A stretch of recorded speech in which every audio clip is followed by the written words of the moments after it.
Bien, en este campamento hemos escogido para hablar y para compartir el tema de la mayordomía. Y quisiera decirles ante nada que el primer mensaje que he escuchado sobre este precioso tema fue ayer. La mayordomía es un tema que muchas veces no se habla. Yo nunca lo he escuchado y nunca lo he compartido. Pero es bueno hacer un alto en la vida y darnos cuenta que también tenemos como hijos de Dios la responsabilidad de ser mayordomo, o sea, de administrar las cosas que Dios nos da. Y hoy vamos a estar hablando sobre el tema de la inversión y el desperdicio. La inversión y el desperdicio. Todos conocemos que como cristianos, nosotros, el cristiano, reconoce que a Jesucristo como su Salvador, pero a la vez como su Señor. Y cuando reconocemos que Jesús es nuestro Señor, eso implica que Él es el amo de mi vida, que yo le pertenezco, que yo soy de su propiedad y que todo lo que tengo pues es de Dios y que simplemente administro algo que es ajeno. Una propiedad ajena es algo que le pertenece a Dios. En la primera lección pudimos aprender de que Dios es el dueño absoluto de todo el universo. Y en la palabra de Dios, en la Biblia, hay muchos pasajes que nos hablan de ello. Y uno más es el primer libro de Crónicas, capítulo 29, versículo 11, que dice: Tuya es, oh Jehová, la magnificencia y el poder, la gloria, la victoria y el honor. Porque todas las cosas que están en los cielos y en la tierra son tuyas. Y tú eres excelso sobre todo. O sea, Dios es el dueño absoluto de todo cuanto existe en este planeta. Él es el creador, Él es el ordenador, el sustentador de todo el universo. Él gobierna. Ahora, tenemos que tener en cuenta que todo eso que Dios nos ha dado, debemos meditarlo y debemos tener en cuenta que existe una diferencia muy grande entre inversión y desperdicio. Para ser buenos mayordomos de lo que Dios pone en nuestras manos, tenemos que aprender a distinguir la diferencia que existe entre inversión y desperdicio. Y quisiera hacerles una pregunta si ustedes desean compartir. ¿Qué entienden ustedes por inversión y qué entienden también por desperdicio? Por ejemplo, cuando escuchan a alguien decir: fulano ha hecho una buena inversión, o cuando escuchan decir: esto es un gran desperdicio, ¿qué les viene a la mente? Si desean decir algo. ¿Qué es para ustedes inversión? ¿Qué es para ustedes desperdicio? Bueno, vamos a ir meditando si quieren. Vamos a ir. Tú conoces los nombres de todos, ¿no? Si quieres preguntarle de uno a uno. Así le quita la... ¿Qué es para ustedes inversión, invertir? Podemos invertir en algo bueno, algo malo, algo que le agrada a Dios. Sí. Si no le agrada, sería un desperdicio. Está bien. En lo que implica el tiempo. ¿Lo que qué? En lo que implica el tiempo. Perfecto, también. Bueno, voy a poner un ejemplo. Imagínense que una persona tiene 1.000 euros. Le pertenecen a él y puede gastárselo en lo que le plazca. Imagínense que la persona que tiene los 1.000 euros decide dar un paseo por alguna parte turística del país. Eso sería, y se gasta los 1.000 euros en ese paseo. Eso se conoce como un desperdicio. ¿Por qué? Porque al regresar a casa no tendrá los 1.000 euros ni nada a cambio. Imaginemos también que una persona tiene 1.000 euros y decide guardarlos por 10 años, los 1.000 euros, decide guardarlos por 10 años. Al final de los 10 años pues serán 1.000 euros y probablemente que se pueda adquirir con esos 1.000 euros menos que hoy, porque muchas veces el dinero se va devaluando e incluso por estos días el euro con relación al dólar ha perdido un poquito el precio, aunque sigue estando por encima del dólar. ¿Me explico bien? Pero existe otra forma. ¿Por qué no hacer una inversión? Por ejemplo, con esos 1.000 euros se puede coger, se puede buscar un terreno, se puede comprar semilla, se puede comprar fertilizante y todo lo que tiene que ver con sembrar algunas hortalizas y seguramente que recogeremos el fruto y duplicaremos tal vez el dinero o tal vez triplicaremos el dinero. Entonces, los dos primeros casos, bíblicamente hablando, se reconocen como desperdicios, porque es algo infructuoso. Sin embargo, el último ejemplo se reconoce como inversión. ¿Por qué? Porque genera frutos. Aunque muchas veces, bueno, lo vamos a decir un poquito más adelante, los frutos no es a la manera del mundo, sino a la manera cristiana. Es bueno aclarar que la mayordomía no solamente depende del dinero, sino, como bien han dicho algunos, la mayordomía es cómo administramos nuestro dinero, nuestro tiempo, nuestras energías, los dones, las habilidades que Dios nos ha dado, el coche, los hijos, la esposa o el esposo, o sea, todo lo que tenemos, cómo lo administramos. Muchas personas pueden decir, ¿cómo que mi coche le pertenece a Dios si yo he trabajado mucho, he trabajado muy duro para poder adquirirlo, para poderlo comprar, me pertenece a mí, yo fui el que lo compré? Y pues, hay personas tal vez del mundo que se van al extremo y dicen, ¿cómo Dios ni Dios? Pero si uno se pone a pensar como cristianos, como hijos de Dios, Dios nos dio la salud para trabajar, Dios nos dio la posibilidad de tener ese empleo y de poder ganar el dinero y de no tener otras necesidades en las cuales invertir ese dinero y bueno, compramos el coche. El cristiano debe de reconocer a Dios en todo lo que hace, en todos los caminos que emprende. En todo debemos reconocer a Dios y que Dios está presente. Y si tenemos un coche, y digo un coche por poner un ejemplo, es porque Dios nos los ha dado. En Proverbios capítulo 3, versículos 5 y 6 dice, fíate de Jehová de todo tu corazón y no te apoyes en tu propia prudencia. Reconócelo en todos tus caminos y Él enderezará tus veredas. ¿Ves? Reconócelo en todos tus caminos. El cristiano debe de reconocer a Dios en todo lo que hace, en todo lo que tiene, en cómo administra las cosas que Dios ha puesto en sus manos. Y las pone hasta que Dios quiera, por un tiempo tal vez.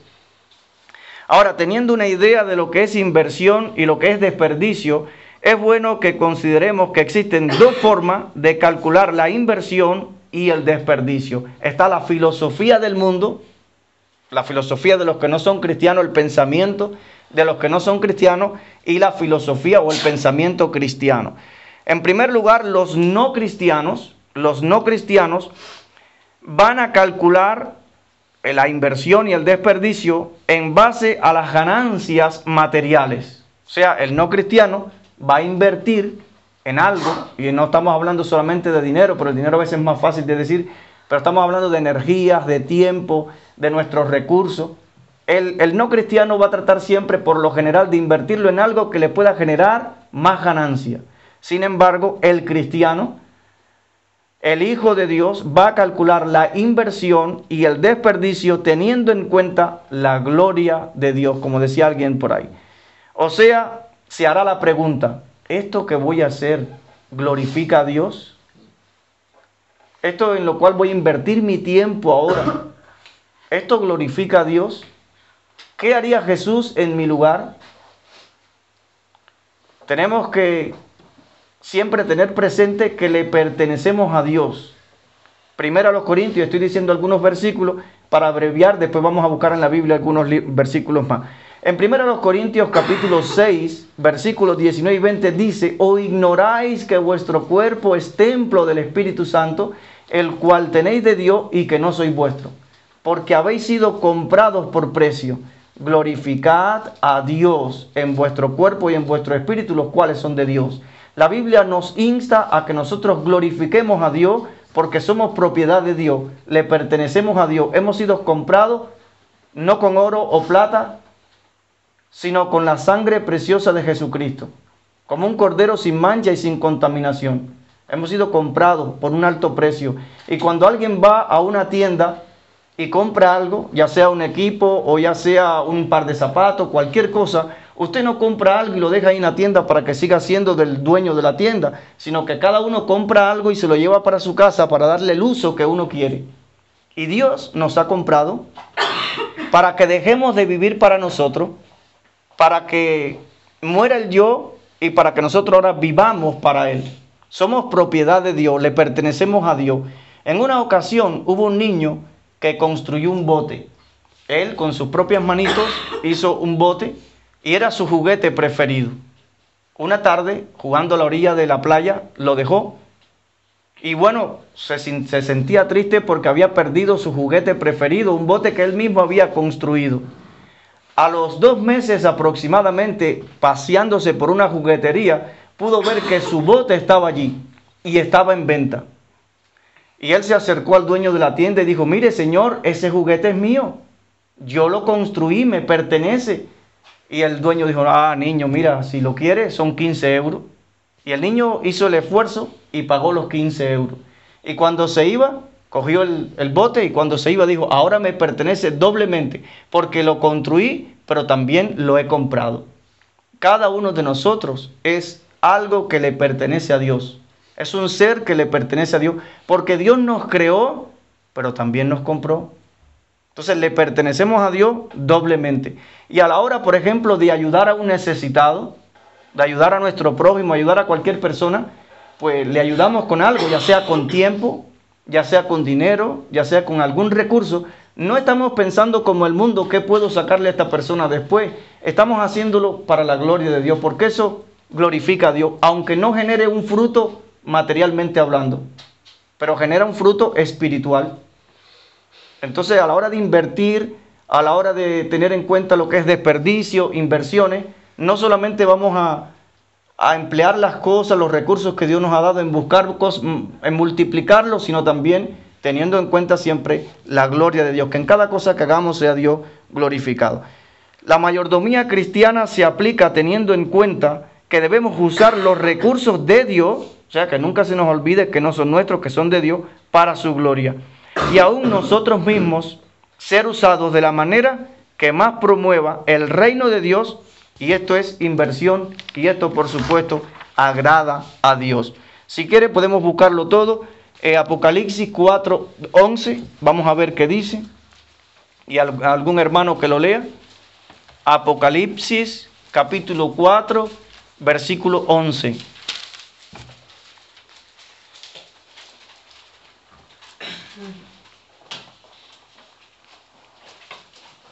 Alguien que lo lea.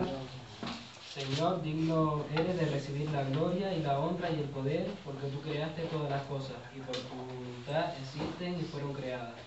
Amén. Entonces Dios es digno de recibir la gloria, que en todo lo que hagamos eso glorifica a Dios, no por simple capricho, sino porque Dios es el creador de todo cuanto existe. A Él le pertenece todo. Vamos a ver lo que Dios piensa sobre el desperdicio. Y vamos a buscar Lucas capítulo número 16, los versículos 1 y 2. Vamos a ver lo que Dios piensa sobre el desperdicio. Lucas capítulo número 16, versículo 1 y 2. Y otro hermano, pues que lo lea. Dijo también a su discípulo: había un hombre rico que tenía un mayordomo, y este fue acusado ante él como disipador de sus bienes. Entonces le llamó y le dijo: ¿qué es esto que oigo acerca de ti? Da cuenta de tu mayordomía, porque ya no podrás más ser mayordomo. Amén. Ahora, la palabra disipador, según el diccionario, significa alguien que destruye o malgasta. O sea, este mayordomo era alguien que destruía y que malgastaba. La palabra disipador tiene varios sinónimos. Por ejemplo, derrochador, malgastador, despilfarrador. Lo que menos un dueño desea, lo que menos un empresario o un señor desea, es tener un mayordomo que desperdicia lo que está a su cargo. Lógicamente, toda persona contrata a un mayordomo para que multiplique sus bienes.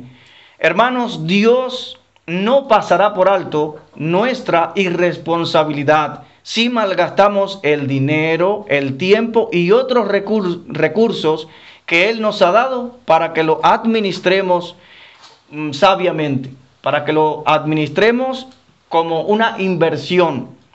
Hermanos, sufriremos las consecuencias. Tengamos presente que sufriremos las consecuencias. Dios perdona nuestros pecados, claro, lo sabemos, pero tenemos que sufrir muchas veces las consecuencias de nuestros pecados o de nuestro mal uso de los recursos. Un mayordomo, terrenalmente hablando, se contrata para que aumente los bienes de su amo. Malgastar los bienes de su amo es lo peor que un mayordomo puede hacer. no nos debe extrañar que al mayordomo de la parábola se le haya quitado su puesto. Ahora podemos hacernos una pregunta. ¿Cómo se despifarran o cómo se desperdician los bienes que Dios nos ha dado? ¿Cómo podemos desperdiciar los bienes que Dios nos ha dado? ¿Tienen alguna idea si desean decir algo? ¿Cómo se desperdician los bienes que Dios nos ha dado? En primer lugar, no usándolos. Imagínense los dones, las capacidades, los talentos, el tiempo, la juventud, la fuerza que Dios nos ha dado. Y no usarlos es un desperdicio. Dios nos ha dado muchas habilidades, recursos, y no usarlos ya es un desperdicio.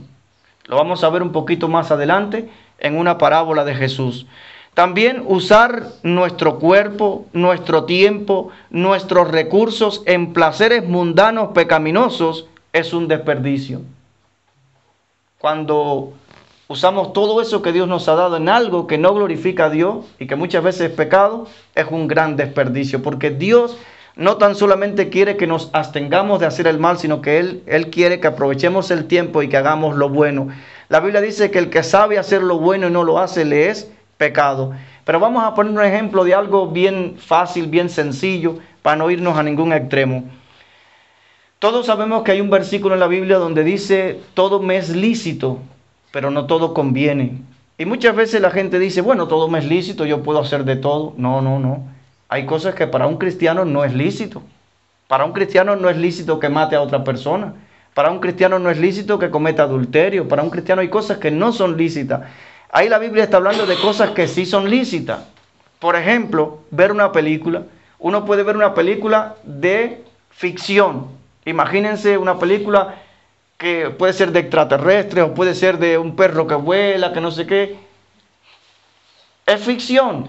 No nos está aportando nada. Imagínense 1h30 o 2 horas frente a la televisión viendo ese tipo de película. No es pecado. Eso no es un pecado, pero no es provechoso. Todo me es lícito, pero no todo conviene. Todo me es lícito, pero no todo es provechoso. Al final es una pérdida de tiempo. Estoy administrando, como mayordomo de Dios, estoy administrando mal el tiempo, mal los recursos que Dios nos ha dado. De una manera u otra, sin irnos mucho a los extremos, estamos gastando corriente y que hay que pagarla. Entonces es una mala inversión, es un desperdicio. No es un pecado y nos estamos yendo por una película, o sea, que no sea una cosa, no es al extremo. Pero muchas veces ver una película de 1 hora y tanto, ahí que no nos produce nada, es un desperdicio. Estamos administrando mal el tiempo. Podemos hacer muchas cosas que glorifican a Dios en ese tiempo. Bueno, justo antes de esta parábola de la cual leíamos ahora en el capítulo número 16 de Lucas, Jesús contó otra parábola de un joven derrochador. Y esta parábola la llamaremos la historia de 2 herencias. Y vamos a buscarla en Lucas 15, estamos ahí cerquita, en Lucas 15 del versículo 11 al 24. Y algún hermano que nos lea esta porción. Lucas 15 del versículo 11 al 24, un pasaje muy conocido y precioso. ¿Lo tienen? ¿Alguien que lo quiera leer? También dijo, un hombre tenía 2 hijos, y el menor de ellos dijo a su padre, Padre, dame la parte de los bienes que me corresponde, y le repartió los bienes. No muchos días después, juntándolo todo el hijo menor, se fue lejos a una provincia apartada, y allí desperdició sus bienes viviendo perdidamente.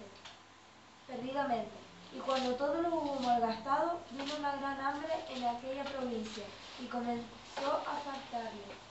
Y fue y se arrimó a uno de los ciudadanos de aquella tierra, el cual vendió su hacienda para que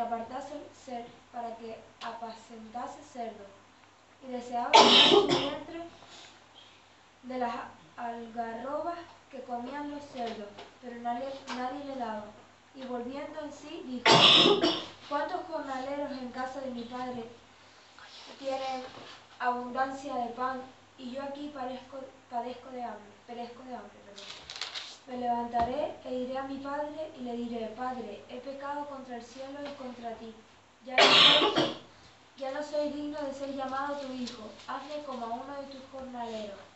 Y levantándose, vino a su padre, y cuando aún estaba lejos, lo vio su padre y fue movido a misericordia, y corrió, y se echó sobre su cuello, y le besó. Y el hijo le dijo, Padre, he pecado contra el cielo y contra ti, y ya no soy digno de ser llamado tu hijo. Pero el padre dijo a sus siervos, sacad el mejor vestido y vestidle, y poned un anillo en su mano, y calzado en sus pies, y traed el becerro gordo, y matadlo, y comamos y hagamos fiesta. Porque mi hijo muerto era y ha revivido, se había perdido y es hallado. Amén. Ese es el 24. Y comenzaron a regocijarse, dice.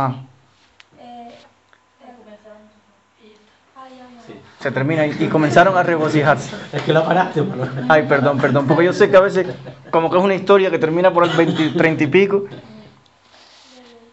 Bueno, este es un pasaje que muchas veces se ha usado y muy bien, muy correcto como para el evangelismo. Un pasaje donde también exalta a un padre amoroso, a Dios y al hijo que vuelve. Pero estamos hablando acerca del tema de la mayordomía. Es mucho lo que podemos aprender de esta historia. Hay un gran contraste entre una buena y una mala mayordomía, la cual nos da una idea de la diferencia entre invertir o desperdiciar. Cristo también quiso enseñarnos a través de esta parábola que debemos usar sabiamente todo lo que Él nos da en lugar de derrocharlo. Miren cuán diferente. El hijo menor cogió la herencia y fue y la malgastó viviendo perdidamente en una provincia apartada. Sin embargo, mientras el joven iba desperdiciando su riqueza, sus bienes o su dinero, su herencia, el padre seguía aumentando su riqueza o seguía aumentando sus bienes. El hijo cuando regresa, al regresar dijo, ¿cuántos jornaleros en casa de mi padre tienen abundancia de pan y yo aquí perezco de hambre? Entonces el padre, a pesar de ser un buen mayordomo, de ser un buen administrador, era una persona bondadosa, porque aún sus jornaleros, sus trabajadores, tenían abundancia de pan. Mientras él estaba en aquella provincia, donde las personas que le habían contratado, pues al parecer no le daban alimento porque él deseaba llenar su vientre, aún de las algarrobas que comían los cerdos, pero dice la Biblia que nadie le daba. Ahora noten la diferencia, el padre está en el jardín de la casa mirando hacia lo lejos, hacia el horizonte, por donde un día el hijo fue desapareciendo, fue volviéndose cada vez más pequeño hasta que se desapareció. Pero está bien vestido seguramente, bañado, con perfume, y regresa el hijo con toda su ropa tal vez con olor a puerco, había pasado hambre, imagínense en las condiciones, imagínense cuán diferentes eran. Ahora el padre no le dijo, hijo, qué bueno que viniste, ¿dónde está mi dinero? ¿Dónde está la herencia? No, el padre no dijo nada de eso. Un buen administrador, un buen mayordomo, sabe que los bienes van y vienen. O sea, hoy se tienen, mañana no se tienen. Y por la gracia de Dios, pues pueden ir aumentando. Pero comparado con un hijo que regresa, toda aquella herencia que el hijo perdió es nada. Comparado con el amor del padre y con aquel hijo que regresa a casa, pues no tiene comparación. Entonces, a la hora de invertir, tenemos que tener en cuenta que no existe nada más alto en esta tierra que la salvación de un alma. Que una persona vuelva en sí y vaya nuevamente al Padre. Argumentando un poco más sobre los puntos acerca de la inversión y el desperdicio, notamos que hay dos puntos de vista, el punto de vista del mundo y el punto de vista del cristiano. El punto de vista materialista, o sea, el del mundo, el materialismo, es creer que obtener siempre riqueza es lo más importante. De acuerdo con los principios de esta creencia, las riquezas siempre deben ser invertidas en algo que genere más riqueza. Esta es la forma de pensar. Esta forma de pensar no toma en cuenta a Dios ni a la eternidad. Sin embargo, el punto de vista cristiano, pues está esa idea siempre, hacerlo todo para la gloria de Dios. El cristiano no administra lo que Dios pone en sus manos solo para tener mayor ganancia material, sino para glorificar a Dios. Los cristianos no somos materialistas. Nosotros miramos más allá de lo físico. Nos enfocamos nos enfocamos en las cosas eternas. El dinero que se usa para glorificar a Dios es una buena inversión, aunque no genere ganancias materiales. Esto es reconocer que todo lo que se posee es de Dios. Algún hermano que busque, por ejemplo, Nahum puede buscar primero a los Corintios 10:31. La hermana de al lado puede buscar primera a Timoteo 5:8. Noé, Efesios 4:28. Por allá atrás algún hermano, David, si tienes Biblia por ahí, puedes buscar Efesios 4:28. Bueno, Mateo 6, David, Mateo 6. Entonces vamos a ver primero a los Corintios 10:31. O sea, cómo el cristiano siempre a la hora de invertir busca el glorificar a Dios. Si pues coméis o bebéis o hacéis otra cosa, hacedlo todo para la gloria de Dios. Amén. ¿Ve? O sea, Dios debe ser glorificado a la hora de nosotros usar los bienes que Él nos da. A la hora de nosotros usar los recursos que Dios nos da y que son de Él, Dios debe ser glorificado. Ahora, el impulso humano de ganar dinero debe sujetarse completamente a Dios y actuar en favor de la gloria de Dios. Existen 3 razones positivas por las cuales es necesario ganar dinero. Existen 3 razones positivas por las cuales es necesario ganar dinero. En primer lugar, para mantener a aquellos que están a nuestro bajo, o sea, a cargo nuestro. Para mantener a aquellos que están a cargo nuestro. Y vamos a verlo en la primera carta del apóstol Pablo a Timoteo, capítulo número 5, versículo 8. Porque si alguno provee para los suyos y mayormente para los de su casa, ha negado la fe y es peor que un incrédulo. O sea, Dios quiere que nosotros proveamos para los nuestros, para las personas que están a cargo nuestro. Imagínense una persona que tiene la edad de trabajar, que tiene salud para trabajar, que tiene trabajo disponible y tal vez personas que incluso a veces tienen un hijo, 2 hijos y no quieren trabajar. A ese tipo de personas que se refiere la Biblia. O sea, no podemos buscar que los demás nos sostengan económicamente cuando podemos hacerlo. Entonces tenemos que proveer para los nuestros. Es una razón positiva por la cual debemos ganar dinero. En segundo lugar, para tener con qué ayudar a los necesitados. Y Efesios capítulo 4:28, vamos a ver solamente la segunda parte, que es la que queremos referirnos. La primera parte no tiene nada que ver con nosotros, pero quiero referirme a la segunda parte. Efesios 4:28, ¿qué dice? El que hurtaba no hurte más, sino que trabaje, haciendo con sus manos lo que es bueno, para que tenga que compartir con el que padece necesidad. Para que tenga que compartir con el que padece necesidad. Entonces la Biblia nos dice que debemos trabajar. Otra razón por la cual debemos ganar dinero es para compartir con aquellos que tienen necesidad.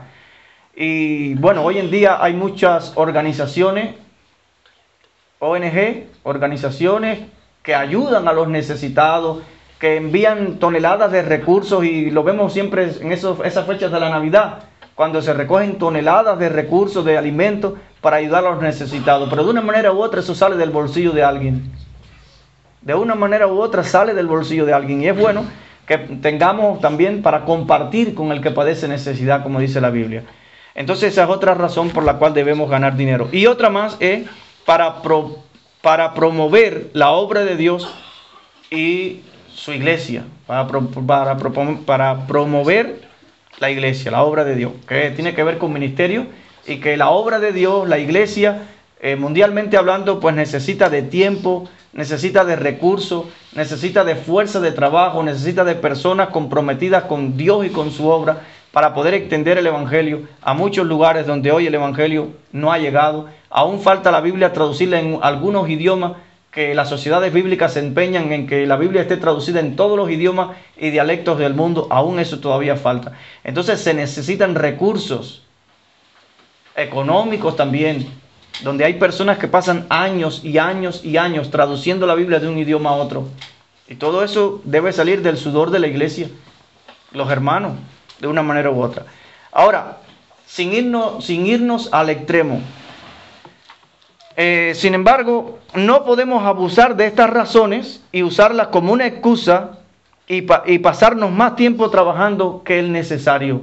Imagínense un cristiano que dice que es cristiano o cristiana y lleva 2 años que no va a la iglesia y uno le ve, ¿qué te pasa que no te hemos visto más por la iglesia? No, porque estoy trabajando, imagínate, tengo que mantener a mi familia. Es un extremo. Es un extremo. Porque alguna vez de la semana, alguna actividad puede ir de la semana, algunas veces del mes. O sea que eso, llevarlo al extremo, también es malo, a pesar de que tenemos esas 3 razones positivas por las cuales ganar dinero. Debemos ser conscientes que debemos dedicar tiempo a alimentarnos espiritualmente. Debemos dedicar tiempo a pasar nosotros tiempo con Dios. Eso es una buena administración, una buena mayordomía, es dedicar un tiempo, tal vez diario, a estar ahí en intimidad con Dios, a solas con Dios, donde leemos su palabra, donde oramos. Debemos pasar tiempo con Dios, pero también tiempo con los hijos, también tiempo con el cónyuge, también dedicarle tiempo al prójimo que nos necesita. Muchas veces dedicar un tiempo a alguien que nos necesita, pues, es provechoso y glorifica a Dios. Muchas veces nuestra familia, nuestros hijos, necesitan más de un padre que de 100 euros. Y vamos a ver también Mateo capítulo 6, versículo del 19 al 34, ¿qué nos dice?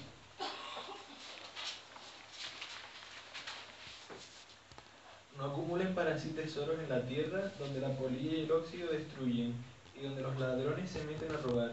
Más bien, acumulen para sí tesoros en el cielo, donde ni la polilla ni el óxido carcomen, ni los ladrones se meten a robar. Porque donde esté tu tesoro, allí estará también tu corazón. El ojo es la lámpara del cuerpo, por tanto, si tu visión es clara, todo tu ser disfrutará de la luz. Pero si tu visión está nublada, todo tu ser estará en oscuridad. Si la luz que hay en ti es oscuridad, qué densa será esa oscuridad. Nadie puede servir a 2 señores, pues menospreciará a uno y amará al otro, o querrá mucho a uno y despreciará al otro. No se puede servir a la vez a Dios y a la riqueza. Por eso les digo, no se preocupen por su vida, qué comerán o beberán, ni por su cuerpo, cómo se vestirán. ¿No tiene la vida más valor que la comida, y el cuerpo más que la ropa? Fíjense en las aves del cielo. No siembran, ni cosechan, ni almacenan en graneros. Sin embargo, el Padre Celestial las alimenta. ¿No valen ustedes mucho más que ellas? ¿Quién de ustedes, por mucho que se preocupe, puede añadir una sola hora al curso de su vida? ¿Y por qué se preocupan por la ropa? Observen cómo crecen los lirios del campo. No trabajan ni hilan. Sin embargo, les digo que ni siquiera Salomón, con todo su esplendor, se vestía como uno de ellos. Así viste Dios a la hierba que hoy está en el campo y mañana es arrojada al horno. ¿No hará mucho más por ustedes, gente de poca fe? Así que no se preocupen diciendo qué comeremos o qué beberemos, o con qué nos vestiremos, porque los paganos andan tras todas estas cosas, y el Padre Celestial sabe que ustedes las necesitan. Amén, amén. Entonces, por amor al dinero, no podemos sacrificar el bienestar del hogar y el amor hacia los hermanos y en general nuestra relación con Dios. Entonces hay que dedicar tiempo también a buscar a Dios. Mas buscar primeramente el reino de Dios y su justicia, y todas las demás cosas serán añadidas. Y Jesús pone de ejemplo las aves, pone de ejemplo los lirios del campo, que Dios alimenta las aves del cielo, Dios viste los lirios del campo. Dios es el Dios que sostiene su creación. Y muchas veces eso también a veces es como falta de fe o saber que hay un Dios proveedor. O sea, cuando pasamos más tiempo trabajando del necesario. O sea, la Biblia nunca se va al extremo en nada, es del necesario. Entonces, creo que Dios nos hace un llamado para invertir en lo que verdaderamente trasciende. Toda obra que uno haga aquí en esta tierra desaparecerá. Lo vamos a ver después al final, para terminar con ese versículo. Pero sin embargo, cuando hacemos algo para Dios, es eterno. No trasciende. Vamos a ver algunos versículos más, por ejemplo, Mateo capítulo 16, alguien que no lo haya leído, que busque Mateo capítulo 16, versículos 26 y 27. Otro hermano, Lucas 12.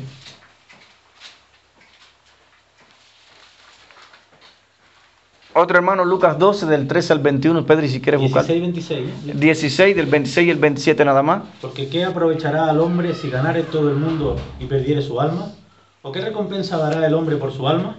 Porque el Hijo del Hombre vendrá en la gloria de su Padre con sus ángeles y entonces pagará a cada uno conforme a sus obras. Amén.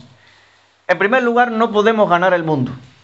Pero aun cuando podamos ganar el mundo y ser nosotros el dueño de todo el mundo, es un mal negocio comparado con perder el alma. Es un mal negocio porque ¿qué dará el hombre por su alma? ¿Qué recompensa dará el hombre por su alma? Y Lucas capítulo 12 del 13 al 21 para terminar, ¿qué dice? Lucas 12 del 13 al 21.